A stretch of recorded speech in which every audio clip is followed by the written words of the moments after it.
Hay muchos casos policiales, crímenes, muertes extrañas en los cuales se han pedido la ayuda de médiums y clarividentes.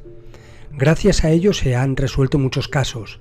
Existen hechos reales, muy sonados, de dichos médiums y videntes dando la clave de casos sin resolver. Realmente, y a pesar de los pensamientos de muchos escépticos, numerosos casos de crímenes y desapariciones se han podido resolver gracias a la intervención de estos clarividentes y médiums. Y los detalles que los mismos proporcionan sobre lo ocurrido logra sorprender a los mismos policías y detectives que investigan los hechos.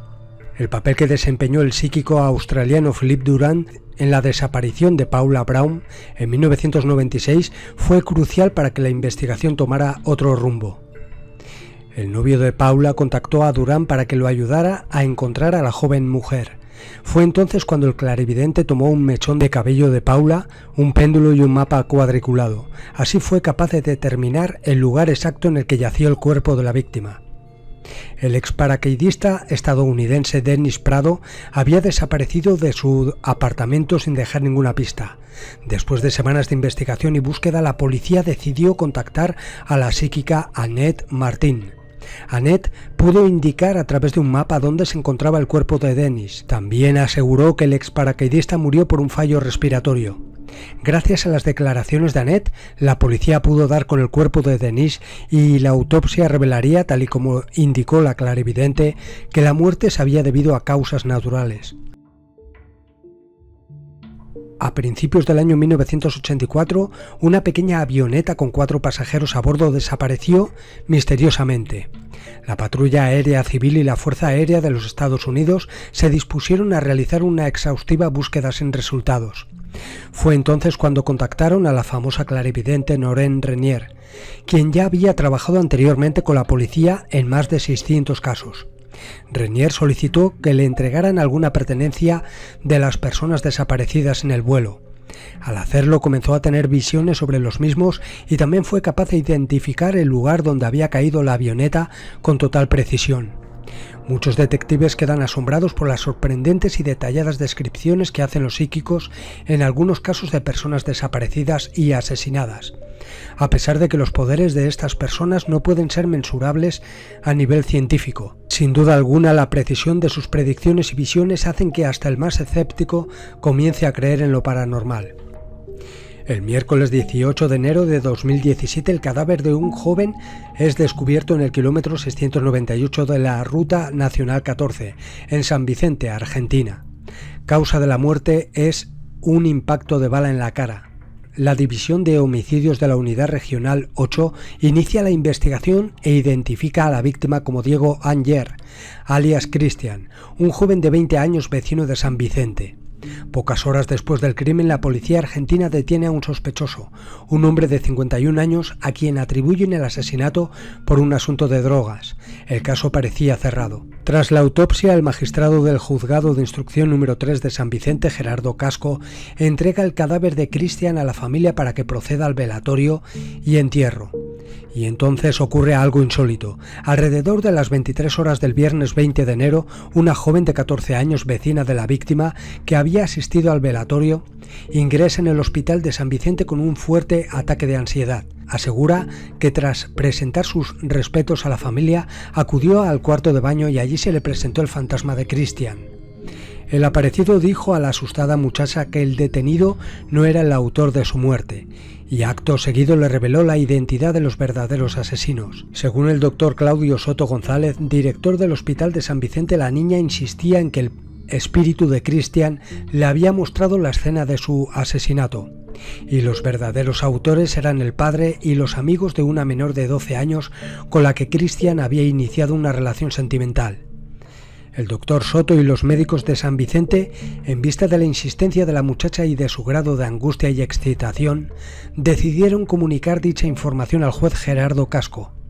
Sorprendentemente, el magistrado creyó a la niña y ordenó la incautación de 13 teléfonos móviles y el registro de las viviendas de los supuestos autores del crimen señalados por la menor. Durante el registro, los policías de San Vicente encontraron evidencias del crimen, como ropas manchadas de sangre. Teniendo en cuenta tales pruebas, Gerardo Casco decidió liberar al primer sospechoso y acusar formalmente del crimen a los detenidos señalados por la joven. Los responsables de la investigación, como el jefe de policía de San Vicente, Manuel Céspedes, y criminólogos argentinos, como Olga Fernández Chávez, especularon con la posibilidad de que la niña hubiese obtenido esa información por otros canales, fabricando en su mente la idea de una aparición fantasmal para justificarla. Pero lo cierto es que el juez ordenó los registros y detenciones basándose en un supuesto contacto con el más allá. Quienes son escépticos o quienes no tienen conocimiento alguno de cómo se puede acceder a hechos ocurridos en el planeta, los conocidos como registros acásicos, que no es otra cosa sino acceder a la memoria registrada en cualquier lugar del planeta, no podrán comprenderlo ya que nunca lo han vivido por ellos mismos.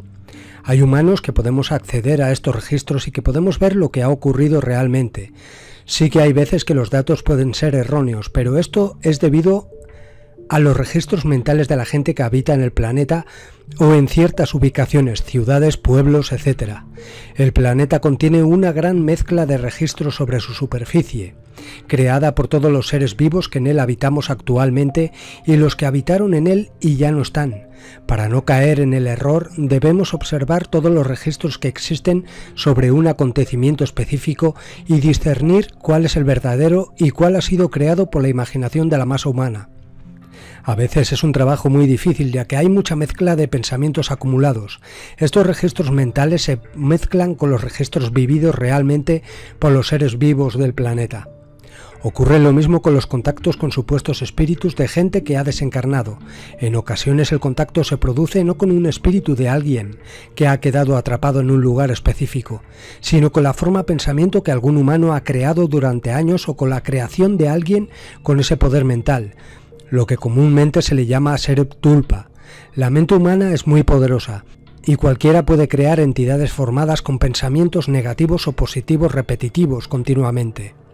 Estos pensamientos pueden crear entidades que quedan adheridas a los lugares donde vivieron quienes las crearon. Estas entidades pueden confundir a quienes son sensitivos, ya que pueden darles informaciones erróneas o sin datos útiles. En ocasiones estas formas pensamiento pueden acompañar a quien las crearon y tomar la forma que su creador quiera darle. Es por esto que en ocasiones se falla en ciertas informaciones, no porque sea un engaño o estafa, sino porque se conecta con formas pensamientos creadas por la persona que se tiene delante. También ocurre que cuando un médium quiere contactar con alguien que ha fallecido, aparece otra, que nada tiene que ver y que solicita ayuda. Esto ocurre porque cuando un médium conecta con esa dimensión o con la llamada zona intermedia que separa la dimensión que habitamos físicamente con la de los desencarnados, es visto por las entidades que estén cerca y aprovechan para recibir ayuda. Quienes quedan atrapados en esas dimensiones están en constante sufrimiento y pasan mucho miedo, ya que no saben dónde están, no saben lo que ocurre y son perseguidos por entidades oscuras que controlan dichas dimensiones. Muchos espíritus atrapados en dichas zonas piensan que aún están vivos físicamente en esta dimensión de 3D e intentan ponerse en contacto con quienes compartían sus vidas, familiares, amigos, etc. Al no poder hacerlo, porque además precisan de una gran cantidad de energía para hacerlo, se enfadan y entristecen, ya que se ven solos y en la más profunda oscuridad. Además de revivir una y otra vez los sucesos que provocaron su muerte física, por ejemplo aquellos que se suicidaron o quienes fueron asesinados o murieron en accidentes repentinos o muertes súbitas por enfermedades. ¿Por qué creéis que existen las psicofonías, los poltergeists, las apariciones de fantasmas, etc.?